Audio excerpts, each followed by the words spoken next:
Hello, everyone. My name is Armando Molina Gomez. I'm a PhD student in the linguistics department at the University of Hawaii at Manoa, and I'm also the current graduate assistant at the Kaipulehone Digital Language Archive. Welcome to my talk, as told by the local voices, archiving a corpus of attitudes on Hawaiian language policy. The aim of this presentation is to briefly report on an archiving project of a legacy corpus. First, I will provide a background on the project and how the process has been conducted.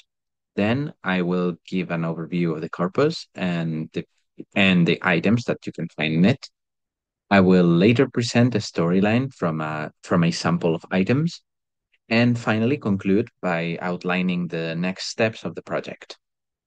So, the AS2 project is a thematic corpus that comprises 330 items, mostly newspaper clippings, on the topic of Hawaiian language policy. It is also a legacy corpus that was compiled by the late Dr. Albert Schutz between the 1980s and the 2010s. It has been worked on previously by students, well, now alumni, Dr. Danny Yarbrough, Eli Fessler, and Juniper Shield, and now myself. And eventually it will be archived in the Kaipulehone Digital Language Archive. So, in order to understand why this collection is meaningful, we need to understand the context in which it was collected. As many of you already know, language shift in Hawaii has been ongoing for generations after the overthrow of the kingdom in 1893 and the decades of repressive language policies that ensued. However, in the 1970s, um, struggles for land rights sparked a period of cultural resurgence and native Hawaiian pride that was known as the Hawaiian Renaissance.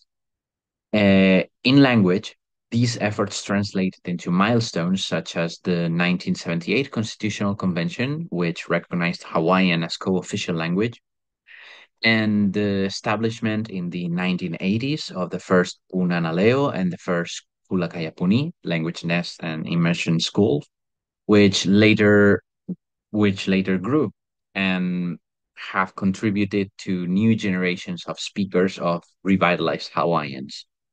So, given the time in which this corpus was compiled after the 1970s, we can see how it provides valuable insight into the changing language policy of Hawaiian language and the attitudes around language and these policies. Um, the process of cataloging consisted in signing labels and file names the to each of their items and labeling them with archival ink. Later, inputting the metadata in a spreadsheet that has been updated multiple times, and thirdly, scanning, which is a stage that is still ongoing. Um, this is one example of the many newspaper clippings that we can find in the corpus, with Dr. Schutz's annotation on the left margin, which mentions the newspaper name, Honolulu Star's advertiser, and the date. However, filling out metadata has not always been so straightforward for all the items. This is an extract of the metadata spreadsheet. As we can see, there's a column for date begin and for date end. For most of the items, it was the same, but in some cases, um, like this newsletter that we can find on entry number 5, the we can find a date range. So so the input was a beginner date and and date. For venue, most of the entries have the type of venue, which is most of the case a newspaper or a newsletter or a magazine, and then the name of said venue. But there are also but we also have exceptions like this personal communication, which is an essay from the 19th century, together with a transcription in modern Hawaiian spelling and an English translation. I believe this is the oldest item that we have in the corpus. So there's also a column for the language written in, and another one that marks whether it has been digitized yet or not. Other columns are the file names, which, as I said before, also appears in each physical item in archival ink. Notes from Dr. Schutz, notes uh, from us, and also a tax system that I will talk a little more in detail later. So some statistics on the corpus. We can see that um, most of the most of the items come from the dates after the 1980s, specifically in the late 1990s.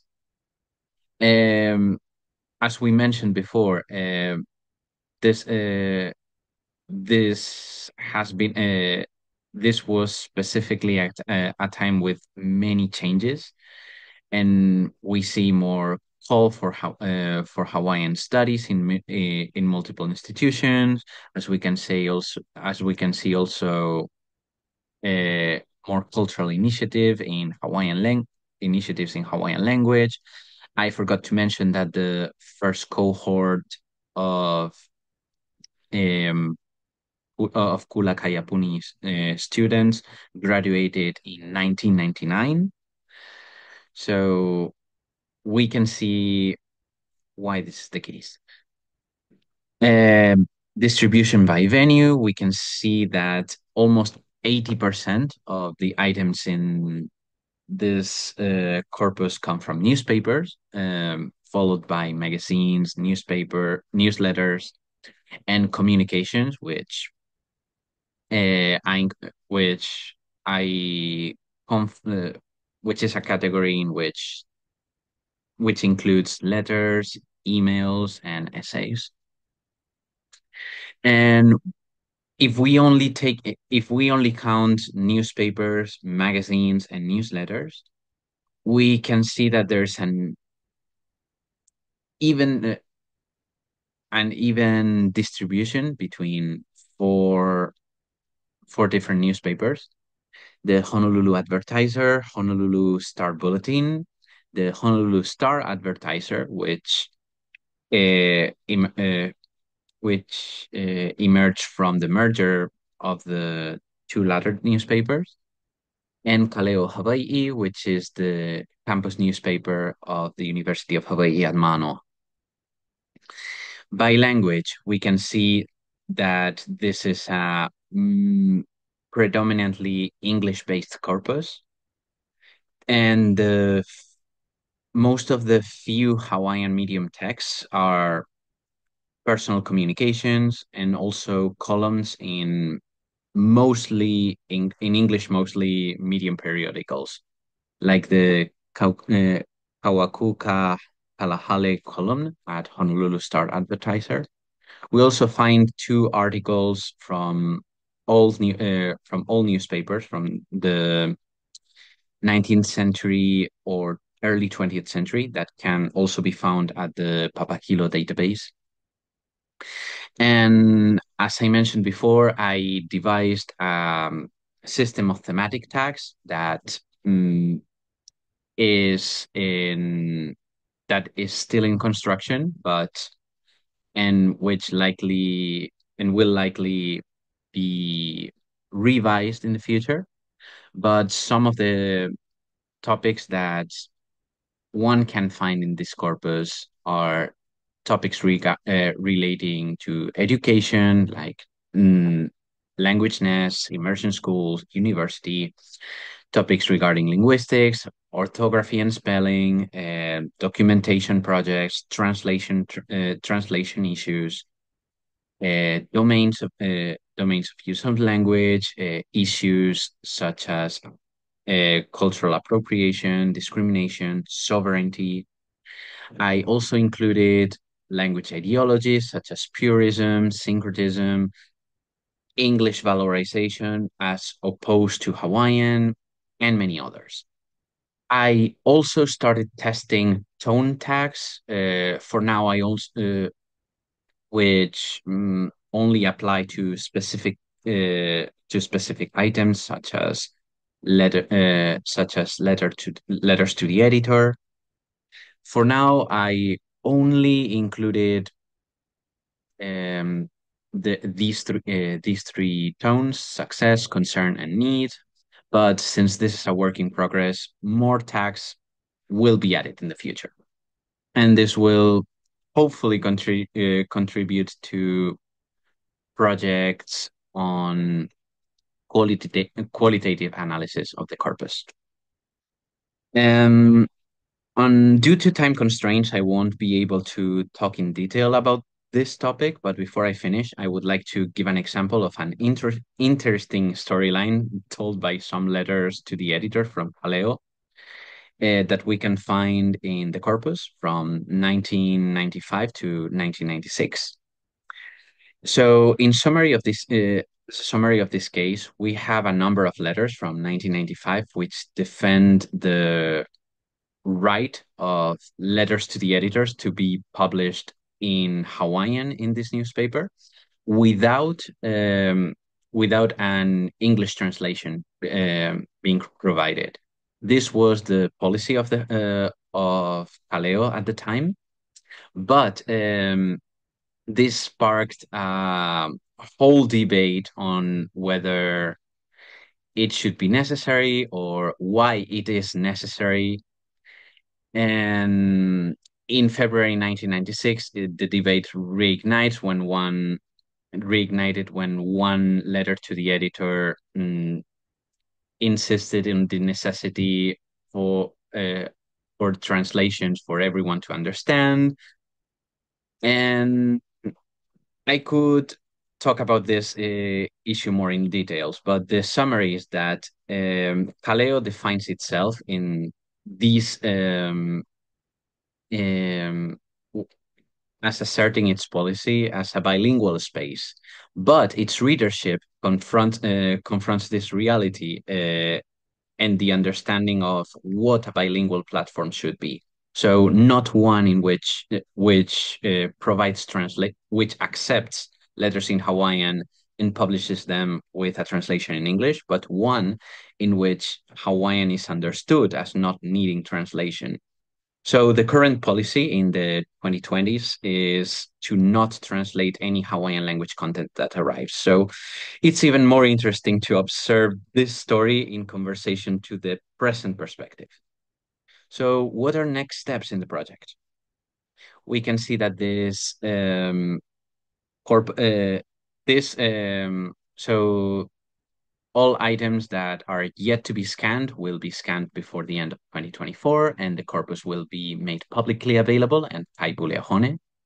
Some possible research avenues that we can explore are um, qualitative research projects on language ideologies and rhetorics, on language endangerment, after the Hawaiian Renaissance, maybe comparative work with Hawaiian language press that we can find in the Papakilo corpus, and maybe a larger exploration on how we can use corpora as a window to recent history in renormalization, especially in the current context of the International Decade of Indigenous Language.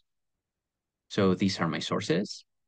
And thank you so much for your attention. I remain I remain at your disposal for any questions or feedback.